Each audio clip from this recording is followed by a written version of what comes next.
Thanks, Tejas. Thank you so much.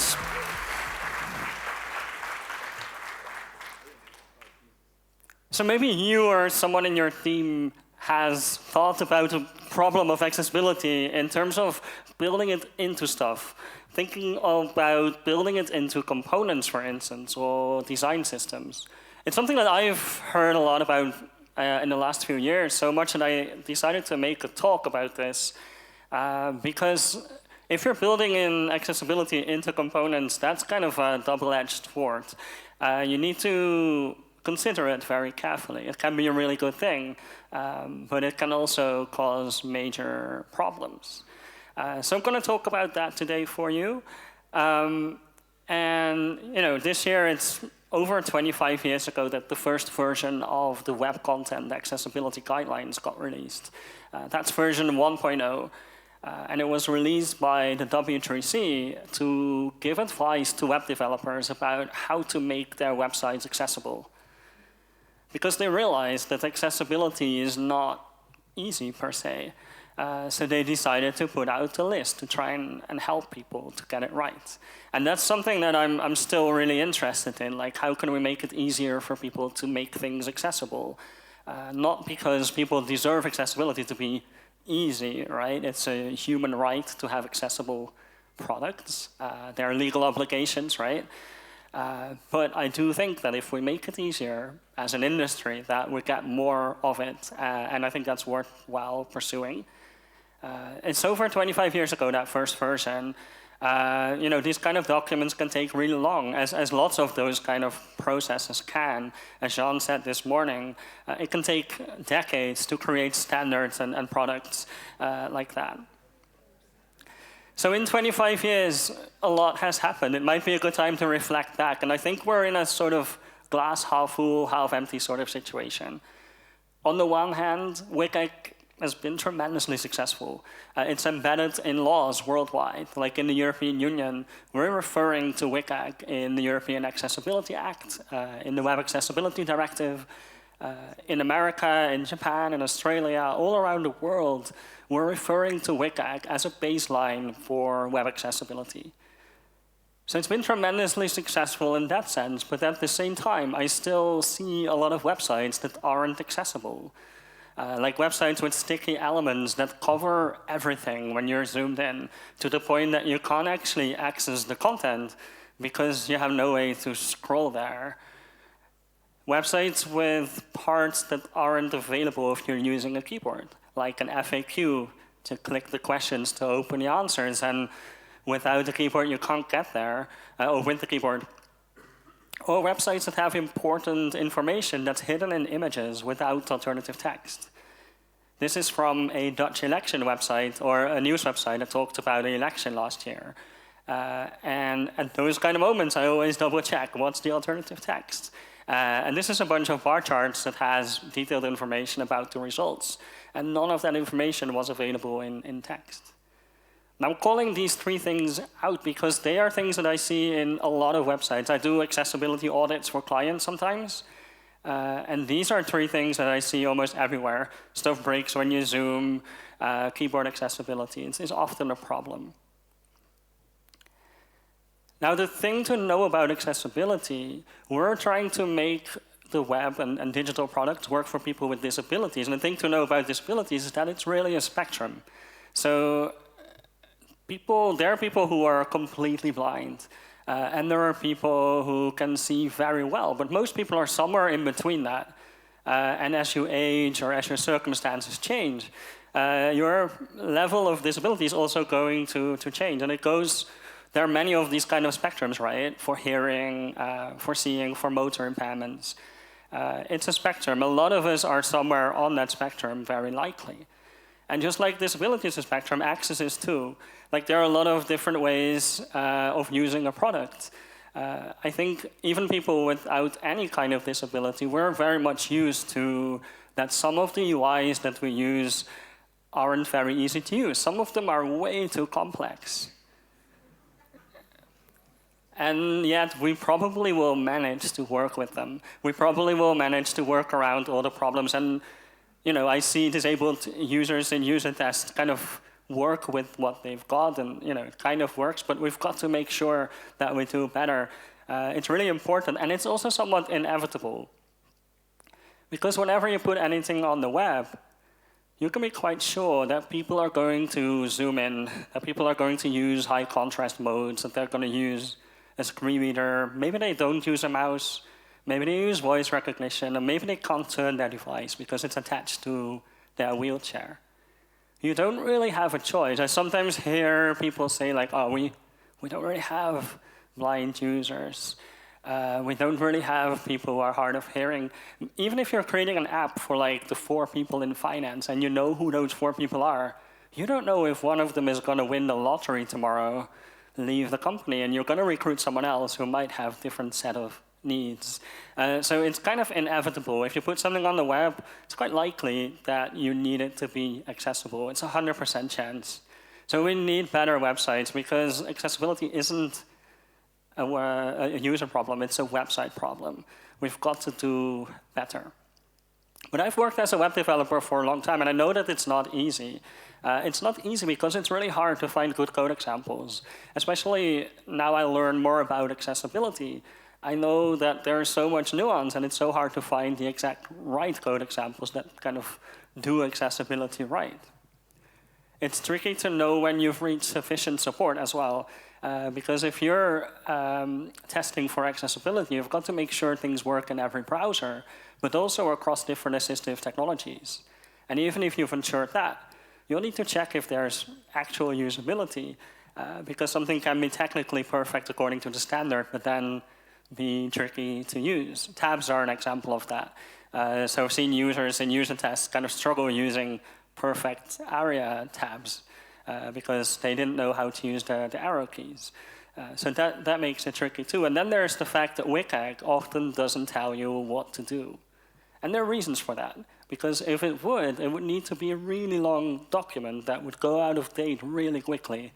WCAG is kind of abstract on purpose. So it's somewhat hard to read, but that's for goals, other goals. But because of all of this, I think many of us have wondered, like, can we make accessibility easier across the board by trying to improve it with opportunities to kind of change the system, use systems in our advantage. Managers may have thought, like, can we put accessibility into our practices? I've seen browsers think about, like, can we, browsers are in charge of displaying websites, can we display them more accessibly? CMSs can think about, can we help content editors make more accessible content? And people who make standards can think about, can we make standards that take accessibility into account? And we need all of these different people and groups to work on accessibility together. It's a combination of all of those things. So if you're thinking about, can we build in accessibility, can it be a blessing or a curse? It's going to be a little bit of both. It's going to be a blessing and a curse if we're careful and nuanced about it. So there are different places that I'm going to talk about today. I'll talk about some places where other people are building an accessibility and you can use that to your advantage, like the web platform. And I'll talk a little bit about maybe stuff that you're working on yourself as a developer, like a design system. But let's start with web platform features. The cool thing is that accessibility is kind of built into the web platform. Even down to kind of the most primitive of elements, like an image element, for instance. It comes with the alt attribute, so you can put text in that provides an alternative. Most people will know that. But think about sort of what would have happened if that didn't exist, and we would maybe need a library to provide alternative text. It would be a lot harder, and it wouldn't be standardized either. Another feature like that is the track element that you can use for videos. You can put a subtitle file into that, and the browser is automatically going to make sure the subtitles show up at the right time, maybe in the right font and in the right size, according to user preferences. There are also features in the web platform that give you accessibility semantics for free. So the kind of stuff that maybe you would do with ARIA manually, you get built in with some elements. A heading element, for instance, if you look at that in the browser and inspect the accessibility properties, it's going to get a role of heading and a level of 1. Maybe that's too trivial to even mention, but that kind of stuff is built into browsers so that you don't need to worry about it anymore. You just need to use the right tag. And we're going to see more interesting and more complex elements that have accessibility built into them. One that I'm particularly excited about is the popover feature that has come to browsers. It's going to do some accessibility semantics for you. If you're not familiar with it, basically how it works is you add a popover attribute to any element that you want. That turns it into a popover. And then if you have a button and you want that button to open and close the popover, you can refer to it with the popover target attribute, and then these two things are kind of connected. And then when you click the button, it's going to open and close that popover for you. Now, because of how that's set up, the browser is now able to do some accessibility semantics for you that it has built in. Let's look at what they are. So one is the area expanded state. So if you're building this kind of widget yourself, you would probably want to add area expanded to the button. So that's going to say whether this popover is open or closed. But if you use popover in browsers, they are going to do that for you. So that's built in. Something else that's built in is the area details relationship. So that basically tells browsers and assistive technologies that there are more details to find about this button.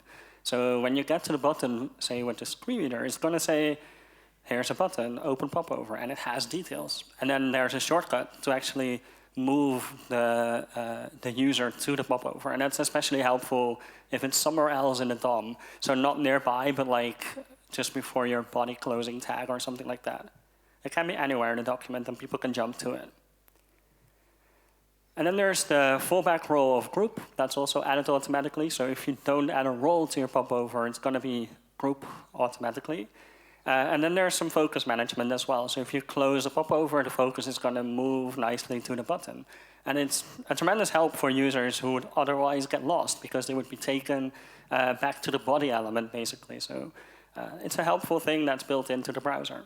And at the same time, there's also a bunch of things that are not built in, like color contrast and zoom support. They are just as important for accessibility, but they just don't happen to be the kind of things that make sense to build into this feature. And I guess the takeaway there is, like, browsers are going to do some stuff for you, but they're also not going to do everything for you. Accessibility is more complex than that. There's lots of things that you still need to do yourself. Now, other features are, and this one is coming as well, a tool to kind of open modal overlays. So you can use command with show-modal, and in a similar way, if you set it up like this with command and command 4, you can now open the modal dialog with the button without using any JavaScript. I know we're at JSHeroes, but this one you don't need any JS anymore. It's kind of nice. Yay.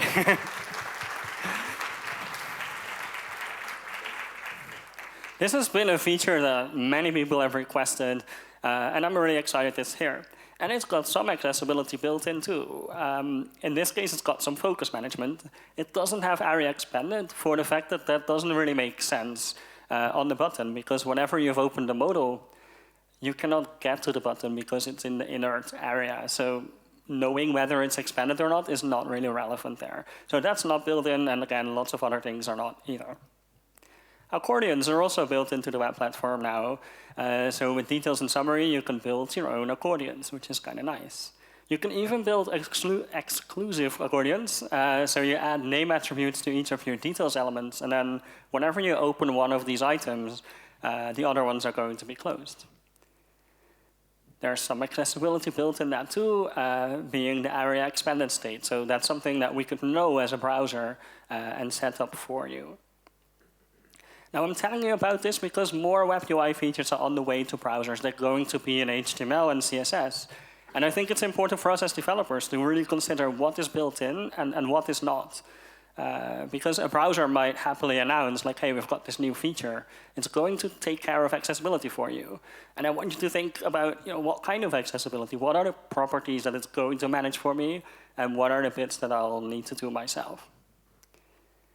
Now, some of this also gets ensured in the standards process, and we'll have a chat about standards later, I think at 1. So I won't go into too deeply, but in the standards process, we also review for accessibility, both in the tag and in something called horizontal review.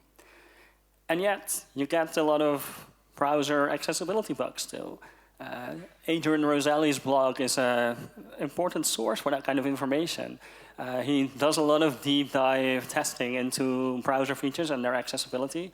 And a lot of things that are supposed to be accessible are not actually. So it's really important to kind of check the nuance, because in the end, it's your users who are going to be able to use the thing or not. And browsers do a lot of great work in making their accessibility better. For instance, Chrome, this is already 5 years ago, but they updated their default sliders to have more contrast. They had low contrast, and now they have high contrast, which is nice. They updated their date picker to be keyboard accessible, and the color picker as well. So a lot of these things, they can be fixed within the browser, and it's really helpful, because it's only one code base or like a couple of code bases, rather than every single individual website out there in the world. So I think it's going to get us to more accessibility more quickly.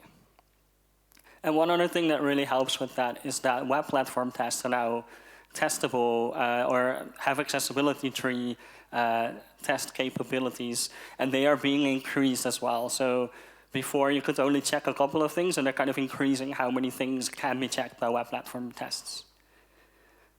So yeah, I think to have more accessibility, we need web platform and HTML features that are accessible, that are implemented accessibly, and that also include accessibility. And that's not trivial to do. Now, the next system I want to look at is CMSs. We can build accessibility into CMSs. So I wonder if anyone remembers this guy. Yeah, I feel the excitement. So Clippy used to be a thing that was built into Microsoft software. And it would tell you about your document. It would be like, hey, it looks like you're writing a letter. Do you want some help? And if you wanted to get rid of it, you could actually do that, unlike the current AI features in Microsoft products. You can tell it to go away, and it would turn into a bicycle and cycle away into don't know where.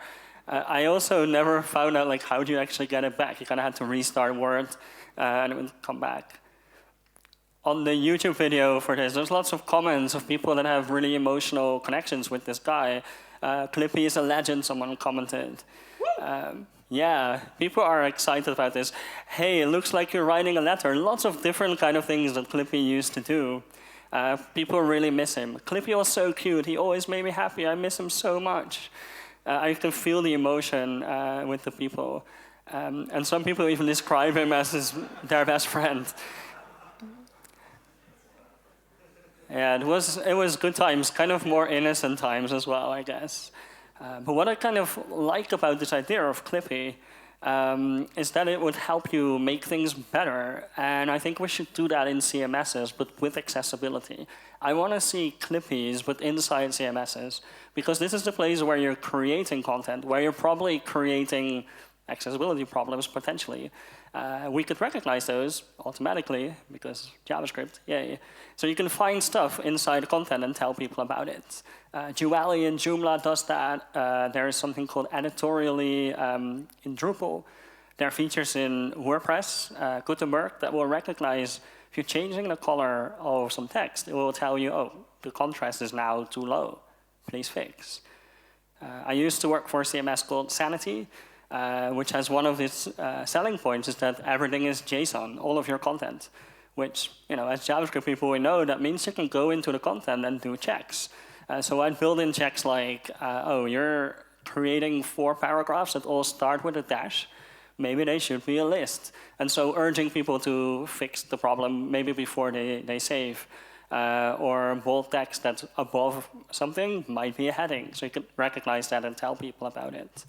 I think JavaScript is a great language to be doing those kind of things. So CMSs can be accessibility assistants, and that's very helpful, I think. Third system is browsers. In standards, they are usually referred to as user agents.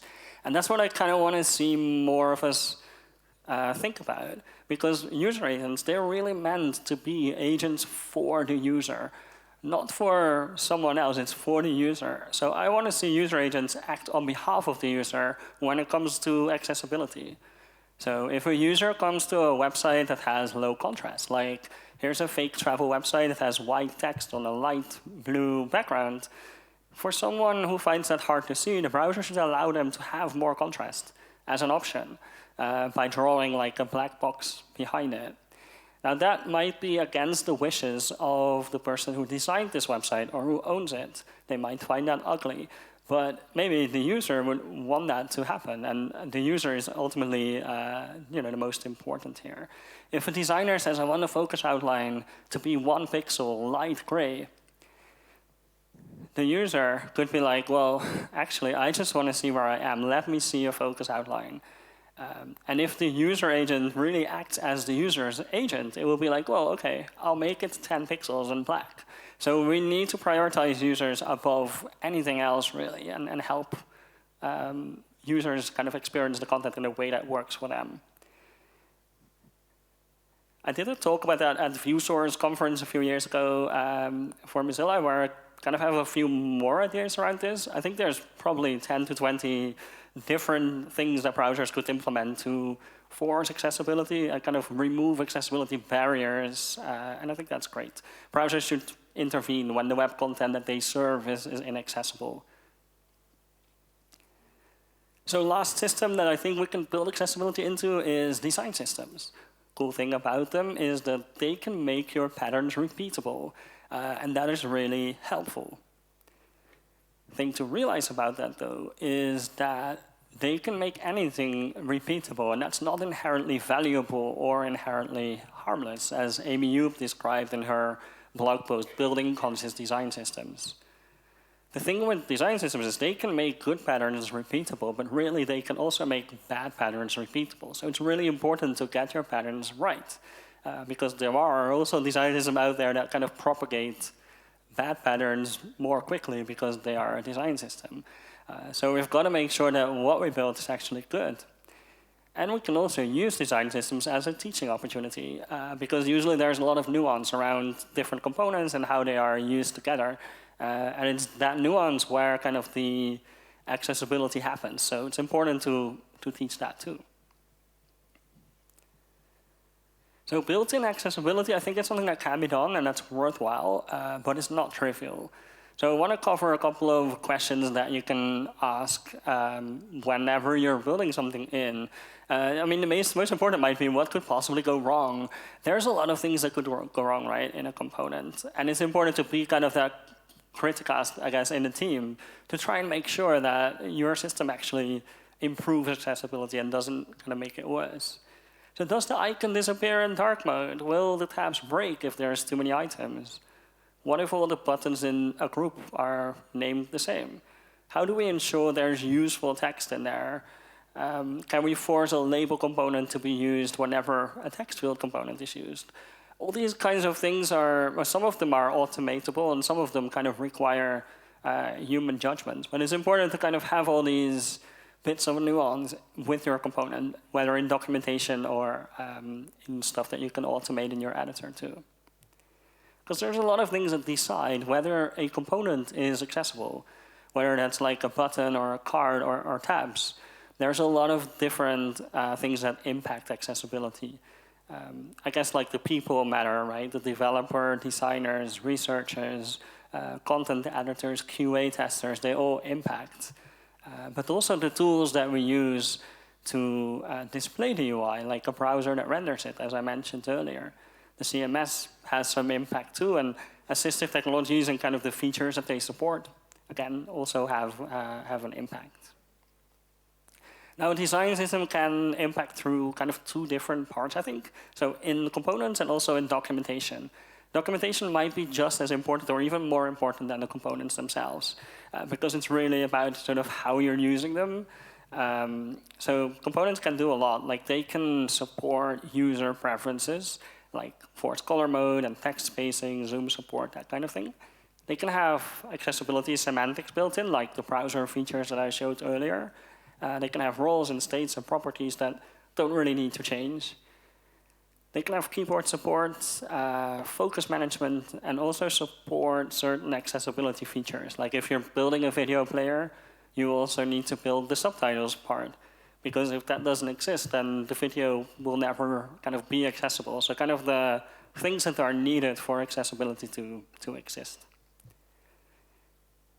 And documentation can do a lot too. Like it can document all the different variables, the settings, those kind of things. It can help you validate as well. Like if you're building everything with design tokens, you can automatically check when there are contrast problems or stuff like that. And in documentation, you can also describe full flows to really make sure how these components work together. And with all of that, it's super important to kind of show the right way. Because if I learned anything from being in accessibility for a while, is that some of the accessibility people can come off as angry or annoyed, and I think it's really important to educate and not berate. As Meryl Evans described in her blog post, progress over perfection.